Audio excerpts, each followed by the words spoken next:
মুভির শুরুতে চায়নার একটি ছোট্ট গ্রামকে দেখানো হয়। এই গ্রামের একটি মেয়ে হঠাৎ রহস্যজনকভাবে প্রেগনেন্ট হয়ে যায়, কিন্তু কেউ জানে না এই সন্তানের বাবাকে।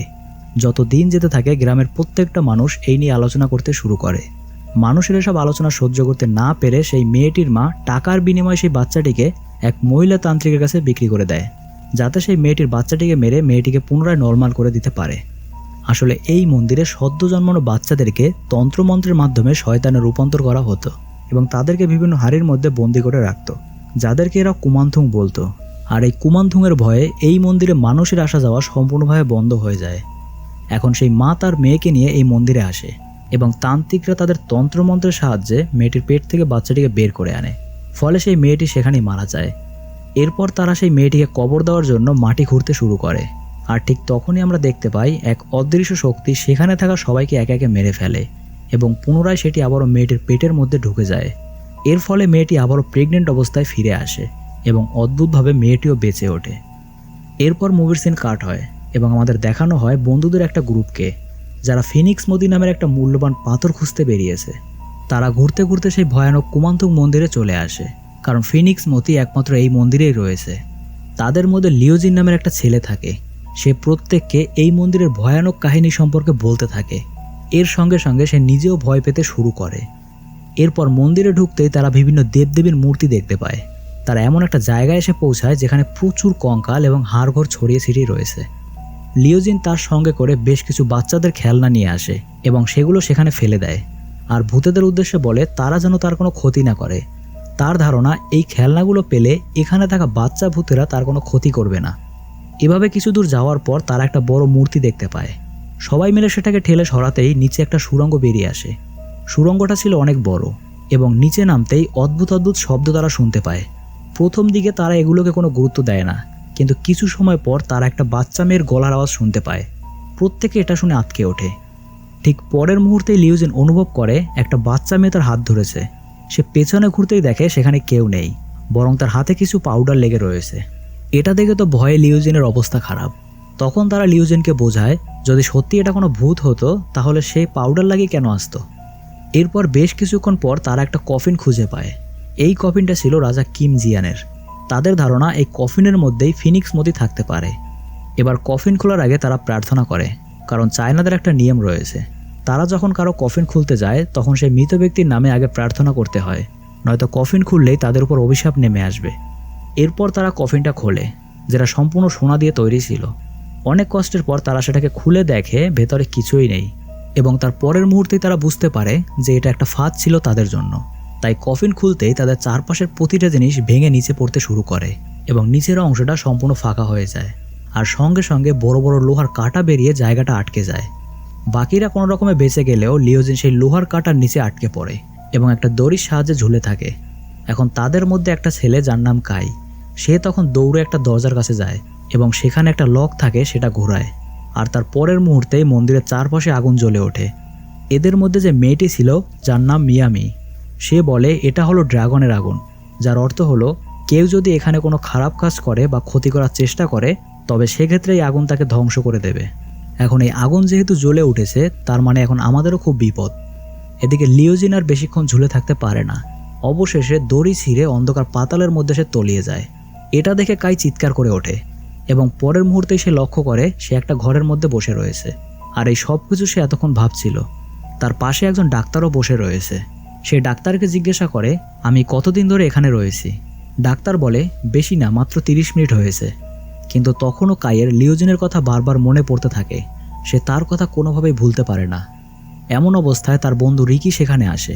সে তাকে বোঝায় লিওজিন মারা গেছে, অনেক দিন হয়ে গেছে, আর তাকে এটা এখন ভুলতেই হবে, নয়তো সে লাইফে এগোতে পারবে না। কিন্তু কাই মনে করে একমাত্র তার ভুলের কারণে লিওজিন সেদিন মারা গিয়েছিল। তাই সে রাগের বশে তার গলায় থাকা লকেটটা ছিঁড়ে ফেলে, আর এই লকেটটা তারা চারজনে মিলে যখন কোনো মিশনে যেত তখন পড়তো। এরপর বেশ কিছুদিন পর ডাক্তার এবং রিকি একটা ঘরের মধ্যে বসে কথা বলছিল। তখন একজন গ্যাংস্টার সেখানে আসে এবং সে রিকিকে সেই পুরনো মন্দিরে নিয়ে যেতে বলে। রিকি তখন বুঝতে পারে এদের উদ্দেশ্য মোটেও ভালো নয়। তারা সেখানে ফিনিক্স মতি এবং সোনাদানা লুট করতে যেতে চায়, তাই সে রাজি হয় না। কিন্তু গ্যাং লিডার তাকে ব্ল্যাকমেল করতে শুরু করে দেয়। ইতিমধ্যেই সেখানে মিয়ামিও চলে আসে। তাই অনিচ্ছা থাকা সত্ত্বেও রিকি এবং মিয়ামি এই পুরো গ্যাংস্টার টিমকে সেই জঙ্গলে নিয়ে যায়। এদিকে কাই তখনও জানে না যে তার বন্ধুদের সাথে এরকম কোনো ঘটনা ঘটেছে। অন্যদিকে রিকি এবং মিয়ামি প্ল্যান করে এদের কাছে যেহেতু খুব অল্প সংখ্যক মেম্বার রয়েছে, তাই তারা তাদের কম্ফু দিয়ে এদেরকে হারাতে পারবে। এদিকে গ্যাং মেম্বাররাও প্ল্যান করে এখান থেকে সবকিছু লুট করা হয়ে গেলে তারা তাদেরকে মেরে ফেলবে। এরপর রিকি খানিকটা অবাক হয়ে যায় যখন সে দেখতে পায় আরও গ্যাং মেম্বাররা সেখানে চলে এসছে। এখন রিকি আর কোনো উপায় না পেয়ে তাদেরকে নিয়ে সামনে এগিয়ে যায়। কিছু দূর যেতেই তারা 5টা বুদ্ধ মূর্তি দেখতে পায়। এদের মধ্যে যে কোনো একটা মূর্তি ঘোরালেই পরবর্তী রাস্তা খুলে যাবে, কিন্তু সমস্যা হলো সঠিক মূর্তি না ঘুরিয়ে ভুল মূর্তি ঘোরালেই তারা বিপদে পড়বে। এরপর লিওজিন একটা মূর্তি ঘোরায়, ফলে একাধিক তীর তাদের দিকে ছুটে আসে। রিকি এবং মিয়ামি কোনো রকমে বেঁচে যায়, কিন্তু গ্যাং লিডারের সাথে যে মেম্বাররা ছিল তাদের বেশিরভাগই মারা যায়। এখন গ্যাং লিডার রিকিকে মেরে ফেলার হুমকি দেয়, কিন্তু রিকি তাকে বলে এখানে 5টা বুদ্ধ মূর্তি রয়েছে, তাই আমাদেরকে প্রতিটা চেক করতে হবে এবং কোনটাতে কাজ হচ্ছে সেটা বুঝতে হবে। এসব শুনে গ্যাং লিডার বাধ্য হয়ে চুপ হয়ে যায়। এরপর সে আরও একটা মূর্তি চেক করে এবং এবার একটা বড় গাছের গুঁড়ি তাদের দিকে ভেঙে পড়ে। পরের বার আরও একটি মূর্তি চেক করলে এবারও বেশ কিছু গ্যাং মেম্বার মারা যায়। আর এভাবে যত মূর্তি চেক করতে থাকে তাদের একটা একটা করে বিপদ দেখা দিতে থাকে। ফলে শেষ মূর্তিটি গ্যাং লিডার নিজেই চেক করতে যায়, আর এটা করতেই স্বয়ং গ্যাং লিডার নিজেই উপরে ঝুলে যায়। কিন্তু একইভাবে তাদের কাজও হয়, সেখানে একটা বড় সুড়ঙ্গের দরজা খুলে যায়। লিডারের মতে এটাই হলো সেই রাজা সিয়ানের কবর, আর এখানেই সেই ধন সম্পদ লুকানো আছে। এখন এরা এক এক করে সেই সুড়ঙ্গের ভেতর প্রবেশ করে এবং দেখতে পায় প্রচুর কঙ্কাল এখানে সেখানে পড়ে রয়েছে। একইভাবে সেখানে প্রত্যেকটা জিনিস বহু পুরনো। এছাড়া রাস্তার দুপাশে প্রচুর হাড়ি ঢাকা অবস্থায় রয়েছে। তারা একটা হাড়ি খুলে দেখে এবং তার মধ্যে বাচ্চাদের হাড়গোড় দেখতে পায়। তখন তাদের সাথে যে ডাক্তার এসেছিল সে বলে এই হাড়গুলো বাচ্চাদের হলেও এরা এখন কুমান্থং, অর্থাৎ এই বাচ্চাগুলোকে মৃত্যুর পর তন্ত্রমন্ত্র দিয়ে অশরীরী তৈরি করে এই হাড়ের মধ্যে আটকে রাখা হতো। আর এমনটা করা হতো কারণ এখানে যে রাজা একটা সময় বসবাস করত সে বাচ্চাগুলোর আত্মাকে নিজের হাতে নিয়ন্ত্রণ করত। এখন এই ডাক্তারের কথা কেউই বিশ্বাস করে না, কারণ সে একজন ডাক্তার হয়ে এত কুসংস্কারে কিভাবে বিশ্বাস করতে পারে। এখন এসব বলতে বলতে হঠাৎ একজন গ্যাং মেম্বার দেওয়ালে থাকা একটা বাচ্চার ছবির দিকে তাকাতেই সে হেপনোটাইজ হয়ে যায়। ফলে তার দেখা দেখি বাকিরাও সেখানে আসলে সবাইকে কুমান্থংরা হেপনোটাইজ করে ফেলে এবং নিজেই নিজেকে মেরে ফেলতে বলে। ঠিক সেই মুহূর্তে কাই সেখানে এসে সবাইকে বাঁচিয়ে নেয়, আর এটা করতে গিয়ে সেখানে বিষাক্ত গ্যাস ছড়িয়ে পড়ে। ফলে প্রত্যেকে দৌড়াতে শুরু করে দেয়, কিন্তু এই গুহা থেকে বেরোনোর কোনো রাস্তা তারা খুঁজে পায় না। তখন কাই সামনে একটা বড় মূর্তি দেখতে পায় এবং সেখানে নিচে একটা গর্ত ছিল। সে গর্তের মধ্যে জল ঢালতে শুরু করে এবং জল সম্পূর্ণ হতেই সেই মূর্তির চারপাশ দিয়ে বড় বড় শিকড়ের মতো বেরিয়ে আসে এবং একটা দরজা খুলে দেয়। কাই প্রত্যেককে নিয়ে সেখান থেকে বেরিয়ে আসে। অদ্ভুত ব্যাপার, সবাই বেরোতেই দরজাটা অটোমেটিকভাবে বন্ধ হয়ে যায়। লিডার তখন বাইরে বেরিয়ে তাদেরকে বলে তারা যেন তাদেরকে সঠিক জায়গায় নিয়ে যায় যেখানে সেই ধন সম্পদ রয়েছে। এরপর মিয়ামি একটা ম্যাপ কাইয়ের হাতে ধরিয়ে দেয়। কাই ম্যাপটা দেখে অবাক হয়ে যায়, কারণ এটাই ছিল এই মন্দিরের আসল ম্যাপ। সে গ্যাংস্টারকে জিজ্ঞাসা করে সে এটা কোথায় পেয়েছে, কিন্তু গ্যাংস্টার তার কথা মতোই কাজ করতে বলে। এর বাইরে সে কোনো উত্তর দেয় না। কাই লিডারকে বোঝায় সামনে একটা ভাঙা ব্রিজ রয়েছে যেখান থেকে যাওয়া একেবারে অসম্ভব, তাই তারা যেন সামনে না গিয়ে এখান থেকে ফিরে যায়। কিন্তু লিডারের মতে তারা এত কষ্ট করে এই পর্যন্ত এসছে ফিরে যাওয়ার জন্য নয়, বরং সোনাদানা সংগ্রহ করে নিয়ে যাওয়ার জন্য। এরপর তারা এক এক করে সেই ব্রিজ পার হতে শুরু করে, কিন্তু তখনই দেখা যায় আরেক বিপদ। চারপাশ থেকে এক অদ্ভুত ধরনের পোকা তাদের দিকে ছুটে আসে। এই পোকাগুলোর অদ্ভুত একটা বৈশিষ্ট্য হলো এরা মানুষের কাছে আসতেই বোমার মতো ফেটে যায়, যার ফলে সেখানে অনেকের মৃত্যু হয়। কাই লক্ষ্য করে এই ব্রিজটার শেষ প্রান্তে কোনো রকম যাওয়ার রাস্তা নেই। সে সঙ্গে সঙ্গে ম্যাপটা ফলো করে এবং বুঝতে পারে এই ব্রিজটাকে একদিক দিয়ে কেটে সেটার সাহায্যে নিচে ঝুলে নামতে হবে, তবেই তারা বাঁচতে পারবে। এছাড়া আর কোনো রাস্তা নেই। এরা এখন তার প্ল্যান মতোই কাজ করে। সেই ব্রিজটার একদিকে কেটে তার দড়ির সাহায্যে নিচে নেমে আসে। নিচে নামতেই তারা এক দেবতার মূর্তি দেখতে পায় এবং তার ঠিক বিপরীতেই আরও একটা মূর্তি থাকে। কাইয়ের মতে এর মাঝখান থেকে কোনো একটা বেরোনোর রাস্তা অবশ্যই থাকবে, কারণ ম্যাপ তাদেরকে এমনটাই বলছে। এখন বাকিরা যখন এক্সিট খুঁজতে ব্যস্ত, সেই সময় তারা চারজনে মিলে একটা গোপন সুড়ঙ্গ খুঁজে পায় এবং গ্যাং লিডার দেখে ফেলার আগেই তারা চারজনে সেই সুড়ঙ্গ দিয়ে নিচে চলে যায়, আর বাইরে আটকে পড়ে গ্যাং লিডার এবং তার প্রত্যেকটা মেম্বার। এখন কাই বাকিদের বলে এখান থেকে ফিরে যেতে, কারণ তারা যতই সামনের দিকে এগোবে ততই তাদের বিপদ বাড়বে ছাড়া কমবে না। রিকি এবং মিয়ামি তার মতামতে রাজি হয় না। তারা তাকে রিকোয়েস্ট করে সে যেন তাদের সাথে থাকে, কিন্তু কাই তাদের কথা না শুনে সেখান থেকে চলে যায়। পরের মুহূর্তেই সে আবারও ফিরে আসে, কিন্তু এবার তার সাথে পুরো গ্যাং চলে আসে। গ্যাংয়ের লিডার তার দিকে বন্দুক ধরে এবং তাকে সেই ধনসম্পদের জায়গায় নিয়ে যেতে বলে। কাইয়ের একটাই শর্ত থাকে, সে বলে সে তাদেরকে ঠিক জায়গায় নিয়ে যাবে, কিন্তু তার বন্ধুদেরকে ছেড়ে দিতে হবে। এখন এমন কথা শুনে গ্যাং লিডার রেগে যায়। সে ওয়ার্নিং দিয়ে বলে, তোমাকে 10 মিনিটের মধ্যে সেই রাস্তা খুঁজে বের করতে হবে, নয়তো তোমাদের সবাইকেই মেরে ফেলবো। কাই তখন উপায় না পেয়ে রাস্তা খুঁজতে শুরু করে। সে চারিদিকের বিভিন্ন প্রাণীর কঙ্কাল এবং হাড় দেখে সংকেত খোঁজার চেষ্টা করে এবং কোন হাড় ভাঙা থাকলে তাকে কি বুঝতে হবে সেগুলো দেখতে থাকে। যেমন পূর্ব দিকে ভাল্লুকের হাড় খুঁজে পাওয়া যাবে, একইভাবে পশ্চিম দিকে চিতাবাঘের হাড় খুঁজে পাওয়া যাবে এবং দক্ষিণ দিকে ফিনিক্স পাখির এবং উত্তর দিকে হাতির হাড় খুঁজে পাওয়া যাবে। কিন্তু এই কথা বলতে বলতে সেই গ্যাং মেম্বারদের মধ্যে কয়েকজনের মুখেই অদ্ভুত টাইপের ক্ষতচিহ্ন দেখা যায়। সঙ্গে সঙ্গে তারা একে অপরকে মারতে শুরু করে দেয়। তাদের শরীরে এক অদ্ভুত শক্তি চলে আসে, যা স্বাভাবিক মানুষের চাইতে অনেক বেশি। উপায় না পেয়ে গ্যাং লিডার নিজেই বন্দুক দিয়ে তার গ্যাং মেম্বারদের মারতে শুরু করে এবং শুরু হয় এক ভয়ানক যুদ্ধ। একদিকে বন্দুক হাতে গ্যাং মেম্বাররা, আর অন্যদিকে ভয়ঙ্কর নরখাদক রূপে বেশ কিছু গ্যাং মেম্বার। মিয়ামির মতে সেই ভয়ানক পোকার কামড়ে এমনটা ঘটেছে, তাদের ভেতরে ইনফেকশন হয়ে গেছে। কাই এবং তার প্রত্যেকটা বন্ধু এদের সাথে লড়াই করতে শুরু করে। এমন অবস্থায় কাই একবার উপরের দিকে তাকায় এবং দেখে পুরো জায়গাটা একটা ড্রাগনের পেটের মতো, অর্থাৎ ড্রাগনের কঙ্কালের মধ্যেই তারা রয়েছে। তাই বের হওয়ার জন্য তাদেরকে সবার প্রথমে ড্রাগনের মুখের দিকে যেতে হবে। কাই সেদিকে এগিয়ে যায় এবং সেখানে গিয়ে একটা মোটা শক্ত হাড় ভেঙে ফেলে। পরের মুহূর্তে চারপাশে থাকা প্রত্যেকটা পিলারের মতো হাড়গুলো গুঁড়ো হয়ে নিচে ভেঙে পড়ে। সঙ্গে সঙ্গে তারা একটা সুড়ঙ্গও খুঁজে পায়। ফলে প্রত্যেকে সেই দিকে জীবন বাঁচিয়ে পালাতে শুরু করে, আর পেছনে জম্বির মতো সেই গ্যাং মেম্বাররা তাদেরকে ধাওয়া করতে থাকে। কিছু মানুষ সেখানেই মারা যায় এবং যারা বেঁচে থাকে তারা কোনো মতে সেই গুহার মধ্যে ঢুকে পড়ে। এবার তারা হাঁটতে হাঁটতে বড় একটা মন্দিরের মতো জায়গায় এসে পৌঁছায়। লিডার মনে করে এটাই সেই কিং সিয়ানের রাজদরবার এবং এখানেই তার কফিন রয়েছে। কিন্তু কাই তেমনটা মনে করে না। সে ম্যাপ দেখে বলে এটা কিং সিয়ানের রাজদরবার না। কাই সবাইকে বারণ করতে যাবে তার আগেই সেই গ্যাং মেম্বাররা একটা বড় সমাধি থেকে তার উপরের ঢাকনাটা সরিয়ে ফেলে এবং তার পরের মুহূর্তেই সেখান থেকে বেরিয়ে আসে এক দৈত্যাকার দানব। এই দানবকে দেখতে অনেকটা গিরগিটির মতো, কিন্তু সাইজে বিশাল বড়। কাই, মিয়ামি এবং রিকি মিলে সব রকমের চেষ্টা করে এই দানবটাকে মেরে ফেলার, কিন্তু দুর্ভাগ্যবশত রিকি সেই দানবটার পেটে চলে যায় এবং তারপর সেই দানবটা সেই একই গুহাতে ঢুকে পড়ে যেখান থেকে সে বেরিয়েছিল। এরপর গ্যাং লিডার রিকির কথা না ভেবে কাইকে জোর করতে শুরু করে সে যেন তাকে সেই আসল কফিনের কাছে নিয়ে যায়, কারণ এমনিতেই অনেকটা সময় পেরিয়ে গেছে, এখনও তারা সঠিক জায়গায় পৌঁছাতে পারেনি।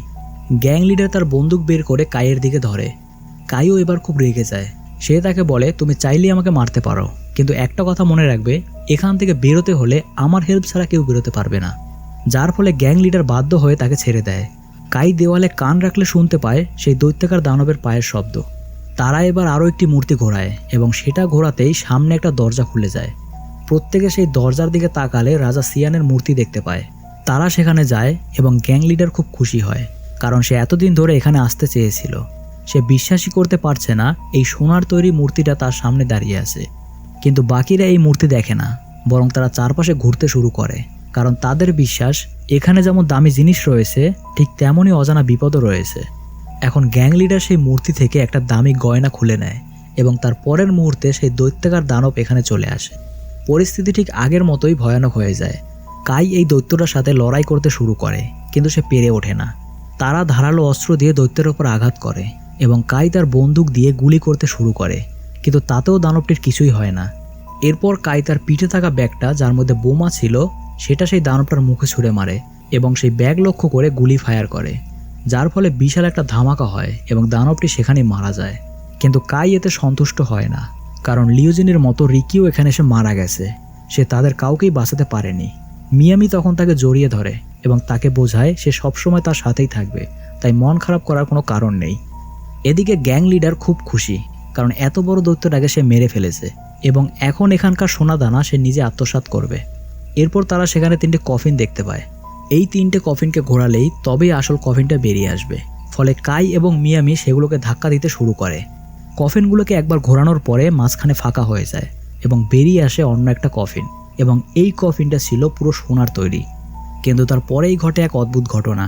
মরে যাওয়া রিকি হঠাৎ উপর থেকে সেই মূর্তিটার উপর ভেঙে পড়ে। এটা দেখে তো সবাই অবাক। কাই দৌড়ে গিয়ে তাকে জড়িয়ে ধরে। রিকি তখন বলে সেই দানবটা তাকে খেয়ে ফেলেছিল ঠিকই, কিন্তু তাকে সে হজম করতে পারেনি, তাই উল্টি করে তাকে বের করে দিয়েছে। কাই তো রিকিকে ফিরে পেয়ে খুব খুশি। এরপর তারা দুজনে মিলে সেই সোনার তৈরি কফিনটা খোলে। ভেতরে তারা লাল বলের মতো একটা পাথর দেখতে পায়, কিন্তু এটা কোনো সাধারণ পাথর নয়, বরং এটাই হলো সেই ফিনিক্স মতি। গ্যাং লিডার তাদেরকে ওয়ার্নিং দিয়ে বলে তারা যেন এই মতিটাকে তাকে দিয়ে দেয় এবং ডাক্তারের মাথায় বন্দুক ধরে। কাই তখন লিডারের সাথে একটা ডিল করে, সে ডাক্তারকে যদি ছেড়ে দেয় তবেই তাকে এই মতিটা তারা দিয়ে দেবে। লিডারও তার কথা মতো তাকে ছেড়ে দেয় এবং সেই মুহূর্তেই কাই পাথরটা উপরে ছুঁড়ে মারে, কিন্তু ডাক্তার সেটা ধরে নেয়। তারা ভেবেছিল ডাক্তার হয়তো তাদের দলে, কিন্তু এখানেই আসে মুভির আসল টুইস্ট। আসলে ডাক্তারই হলো এই মুভির আসল ভিলেন। এই সব কিছুর পেছনে এই ডাক্তারেরই হাত রয়েছে। ডাক্তার এই মন্দিরে তার গোপন আস্তানা তৈরি করে সেখানে বিভিন্ন মানুষের অঙ্গ প্রত্যঙ্গ কেটে বিক্রি করত, আর মানুষ যাতে তার এই কুকর্ম জানতে না পারে তাই সে কুমানথুংয়ের মিথ্যা গল্প চারিদিকে রটিয়ে দেয়। ফলে মানুষ ভয় পেয়ে এই মন্দিরে আসা পুরোপুরি বন্ধ করে দেয়। তাছাড়া ডাক্তার পরবর্তীতে জানতে পারে যে এই মন্দিরে এমন একটি মূল্যবান পাথর রয়েছে যার দ্বারা অমর হওয়া সম্ভব, কিন্তু সেটা উদ্ধার করা তার একার পক্ষে সম্ভব না। তাই সে এত নাটক করে কাইদেরকে এখানে নিয়ে আসে। এখন যেহেতু ফিনিক্স মতি তার কাছে, তাই সে এখন দুনিয়ায় রাজ করবে আর অমর হয়ে যাবে। এই কথা শুনতেই তারা সবাই মারপিট শুরু করে দেয়। সবার প্রথমে তারা গ্যাং লিডারকে মারতে শুরু করে এবং একইভাবে ডাক্তারের সাথেও ফাইট শুরু করে দেয়। কিছু সময় এরকম ফাইট চলার পর হঠাৎ সেখানে সেই জিনিসটা ঘটে যেটা আগেও একবার ঘটেছিল, যেমনটা আমরা মুভির শুরুতে দেখেছিলাম। তাদের মারপিট করতে করতে ধাক্কা লেগে একটা কফিন সরে যায় এবং নিচের অংশটা সম্পূর্ণ ফাঁকা হয়ে যায়। প্রত্যেকে সেই ফাঁকা অংশ দিয়ে নিচে পড়তে শুরু করে। কাই কোনো রকমে বেঁচে গেলেও রিকি এবং মিয়ামি দড়ি ধরে ঝুলে থাকে, আর ডাক্তার এবং গ্যাং লিডার নিচে পড়ে মারা যায়। তারা দেখতে পায় উপরে লোহার কাটার তৈরি একটা বেড়া তৈরি হয়েছে। কাই ভালোভাবে জানে আগেরবার তার বন্ধুকে সে বাঁচাতে পারেনি এবং এমন অবস্থায় সে তার মৃত বন্ধুর প্রতিচ্ছবি তার পাশে দেখতে পায়। সে তাকে মোটিভেট করে বলে, তুমি এমনভাবে হার মানতে পারো না, তুমি আমাকে হারিয়েছো কিন্তু এদেরকে তুমি কখনো হারিও না। এরপর কাই নিজে নিজে প্রতিজ্ঞা করে যে করেই হোক তাদেরকে সে বাঁচাবে। সে হাতে একটা ধারালো অস্ত্র নিয়ে সেই দরজাটার দিকে এগিয়ে যায় এবং সেটার উপরে সজোরে আঘাত করে। ফলে সেই লোহার কাঁটাগুলো সরে গেলে এবারের মতো তার বন্ধুরা বেঁচে যায় এবং ফাইনালি তারা এই অভিশপ্ত মন্দির থেকে বাইরের জগতে বেরিয়ে আসে। আর এই ঘটনার মধ্যে দিয়ে এই সুন্দর অ্যাডভেঞ্চারপূর্ণ মুভিটি এখানেই শেষ হয়ে যায়। মুভিটি তোমাদের কেমন লাগলো তা কমেন্ট করে জানিও। ভালো লাগলে অবশ্যই লাইক করে চ্যানেলটিকে সাবস্ক্রাইব করে দিও। দেখা হচ্ছে পরবর্তী কোনো ভিডিওতে। ধন্যবাদ।